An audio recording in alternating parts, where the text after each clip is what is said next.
Hi everyone, this is Caroline Speaks, the State of the World, on Tuesday, February 15, 2022. So what is it? Good, better, and different, all three. What are some of the major headlines here? Okay. An off-ramp from war regarding the Russia-Ukraine problem. Russia says it's pulled back some troops from Ukraine border as talks continue. So we'll see what happens there. Uh, no promises, but hopefully uh, that'll go well, and hopefully Ukraine will be able to join NATO one day. Then we have adding insult to injury. Afghan activist and 9/11 mother condemn Biden's seizure of Afghan funds. Yeah, I agree with you on that.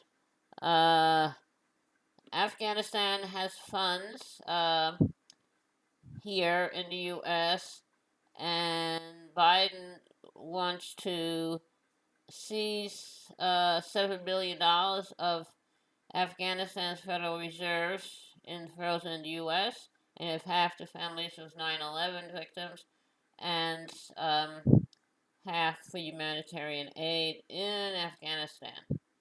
Uh, but the problem is that none of the hijackers were from Afghanistan. They were from uh, Saudi Arabia. Let Saudi Arabia pay the fees. And from Egypt. Okay. So, anyway, the people in Afghanistan need the money. And uh, Afghanistan assets should stay in Afghanistan. And then the hijackers were led by 15 of them were from Saudi Arabia. So, how come Saudi Arabia has never paid the price? I don't understand.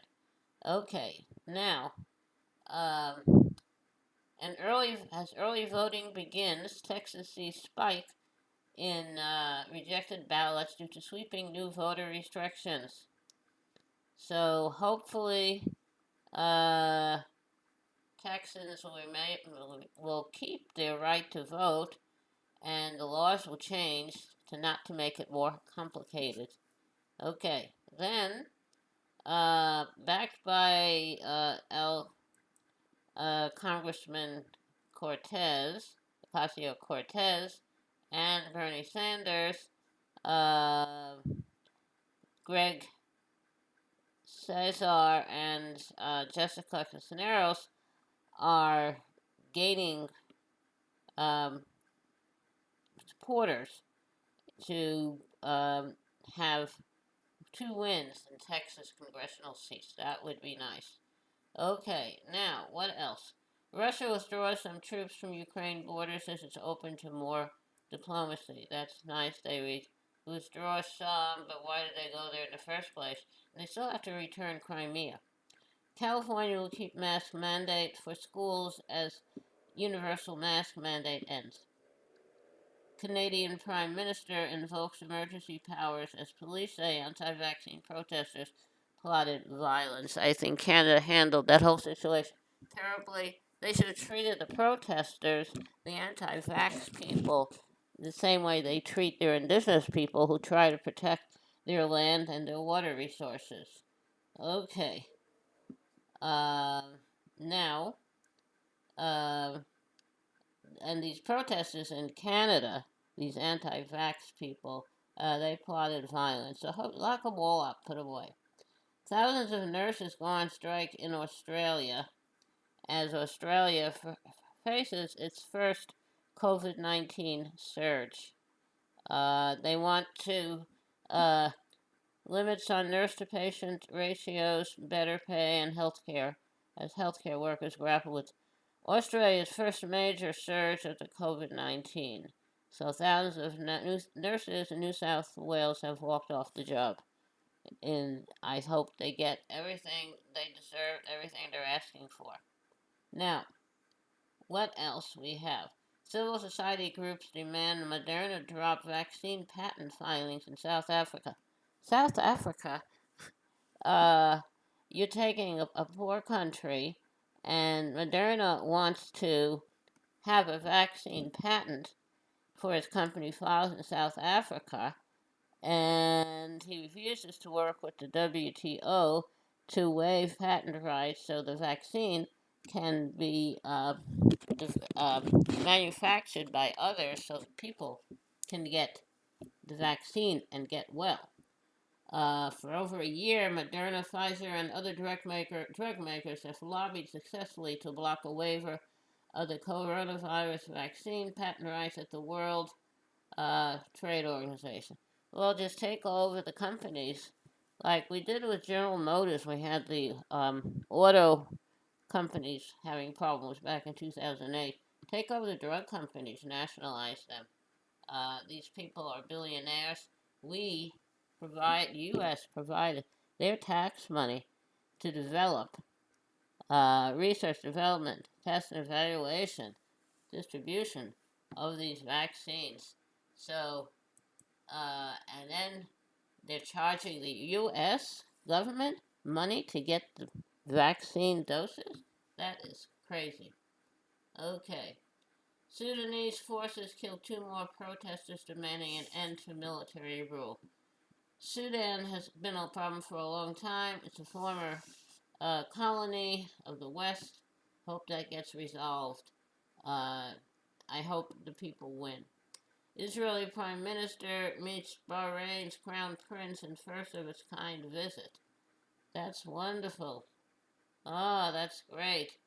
So you're meeting a Bahrain official, and we're not holding the Saudi Arabia accountable for the hijackers, September 11th, and Israel is making friends with um,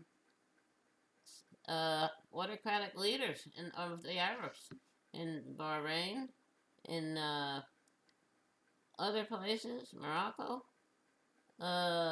Well, Israel is really an autocratic country as well. Okay, Mexican media workers demand end to impunity for those who murder journalists. Those who murder journalists should be held accountable, they should be tried, and they should go prosecuted for murder. I don't know why that's not happening. Okay, now that's what they do in Mexican. They want to hold the murderers accountable, and the Mexican government isn't doing anything to advance that. Honduran police surround home of ex-president as U.S. requests his extradition to face truck charges. Well, that's interesting because the leader of Honduras has always been an ally of the U.S. In Central America, as he is a dictator in Honduras, and we put up with that. We even had coups in Honduras that we supported. Okay, now, House Democrats demand Biden end policy that's deported thousands to face torture, rape, and murder. Uh, Title 42 is a Trump-era policy which allows the U.S. to expel recently arrived migrants without due process. It's been used to expel more than 1.2 million asylum seekers. So I'm hoping we can get that that Title 42 policy reversed, because we're sending thousands of immigrants back to situations where they faced assault, rape, and even murder. I don't know why we even do that. They're coming to seek asylum. Don't expel them. A day without immigrants. U.S. protests demand immigration reforms. I didn't. I agree with that. Day without immigrants. A while ago, there's a movie, A Day Without Immigrants. Okay. Accounting firm breaks ties with Trump, saying financial statements can't be trusted. Okay. If they can't be trusted, they can't use them. And I hope the accounting firm will be held accountable, and hope Trump and his people will be held accountable. Judge to throw out Sarah Palin's libel lawsuit against New York Times. Good. Her behavior. She's a fear and a hate monger. I hope she ends up going to jail. I know she's tested positive for the virus again. I hope it kills her. Okay. Manuel Oliver, whose son Joaquin died in Parkland massacre 4 years ago, arrested in D.C. protest. I hope he'll be released and will be okay. Um, so this, I think it's we have gun violence and gun violence is a pandemic, and we don't hold the gun manufacturers accountable. But recently, Sandy Hook suffered a terrible tragedy about 10 years ago, where 26 people, including 20 first graders, were killed by someone who had an assault rifle and used it. And the um, Remington, a lawsuit was filed because of a law in Connecticut that allows action taken against gun manufacturers. And so hopefully that'll warn the gun manufacturers uh, not to sell weapons to unstable people. Get rid of guns. Okay, high-level diplomatic talks continue as U.S. warns Russia could invade Ukraine at any time. I hope it doesn't happen. Canadian police clear trucker convoy from Ambassador Bridge as protests spread to more countries. That's good. Hold them accountable. You hold the uh, indigenous people accountable. They're trying to protect their land and their property and their water. Okay, all right. Now that's a lot of news. So, okay. How about a little song to wind up the day? Okay, let's think. What do we sing? How about I believe for every drop of rain that falls, a flower grows. I believe someone in the great somewhere hears every word every time I hear a newborn baby cry or touch a leaf or see the sky. Then I know why I believe. Thank you. Hope you liked I Believe. Thank you for tuning in this evening of Tuesday, February 15th, 2022. For another meeting of Carolyn Speaks State of Order. I hope you join us again tomorrow. And meantime, take care of yourself and others. Stay safe. Wear a mask. Practice social distancing when the vaccine is available for you. Say for you to take it. I would take it. Had mine May 27th, the Johnson & Johnson one shot. Had 2 sore arms and I was tired for a week, then I was fine. So, and now I'm looking around for a booster. Okay. Take care of yourself and others. Remember, kindness goes a long way. Kindness goes a very long way. Thank you. Good night. Stay safe.